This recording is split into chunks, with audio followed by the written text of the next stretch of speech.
Overnight oats এখন আমার recent favourite breakfast. তার জন্য আমি রোল ওটসকে গুঁড়ো করে রেখে দিই আর আগের দিন রাত্রে ভিজিয়ে রাখি। এই যে 2 চামচ ওটস নিলাম, তার সাথে মেশাচ্ছি চিয়া সিডস। এরপরেতে মেশাবো একটু কোকো পাউডার, আর এখানে নিলাম সানফ্লাওয়ার আর পামকিন সিডস।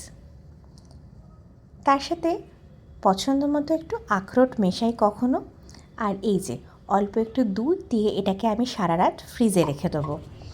ফলও মেশানো যায়, কিন্তু আমি ফল অতটা ভালোবাসি না। এই যে ওভারনাইট ওটস, এটা আজকে আমার ব্রেকফাস্ট। এখনই অফিসে বেরোবো।